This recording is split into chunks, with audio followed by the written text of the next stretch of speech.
غور کریں گے، آپ کی توجہات کا شکر گزار ہوں۔ پہلا تقاضا عدالت کا تفریق ہے، برابری عدالت کا تقاضا نہیں ہے،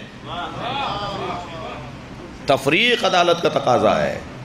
جب تک ہم تفریق نہیں کریں گے، صحیح کو صحیح، غلط کو غلط، جس کی جو جگہ ہے وہ اسے وہاں نہیں بٹھائیں گے، سب کو ایک نگاہ سے نہیں دیکھیں، سب ایک نگاہ سے دیکھنے کے لیے نہیں ہے، اس وقت تک عدالت کا تقاضا مکمل نہیں ہوگا۔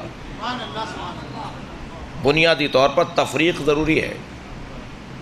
عزیزان گرامی، سب برابر نہیں ہے۔ جو جتنی محنت کرے گا، لیس الانسان الا ما سعی، ہے ہی نہیں انسان کا وجود مگر یہ کہ جو وہ کوشش کرے۔ جب تک وہ کوشش، تفریق بنیادی اصول ہے۔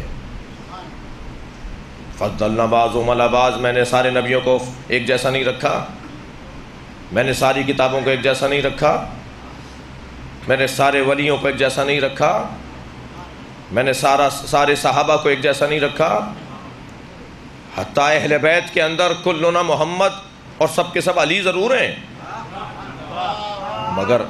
مگر بعض زاویوں سے ہمیں کچھ اور بھی بتایا گیا ہے۔ جب میرے معصوم امام، چھٹے امام جعفر صادق علیہ السلام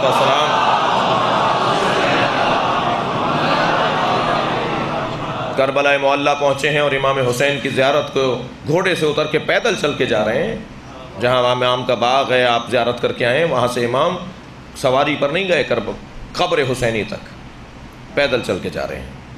تو کسی نے پوچھا، ایک چاہنے والے نے، مولا آپ بھی امام ہیں اور حسین بھی امام ہیں، آپ اتنا احترام حسین ابن علی کا، دونوں ایک جیسے امام ہیں؟ فرمایا نہیں، ہمیں امامت بطفیل حسین ملی ہے، تسعۃ من ولد الحسین، 9 حسین کے بچوں کو ہم نے حسین کی قربانی کی وجہ سے ان کی نسل میں امامت کو رکھ دیا۔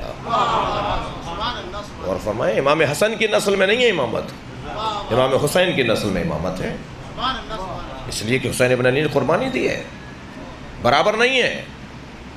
اچھا یہ بھی ہو گیا کہ اگر آباء و اجداد کچھ نیکیاں کریں تو نسلوں کو فائدہ ہوتا ہے۔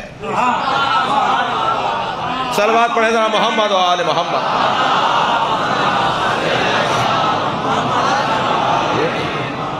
لہذا آج کچھ کر جائیں میں اور آپ، اس لیے کہ آج ہمارا ہے، کل ہمارا نہیں ہے۔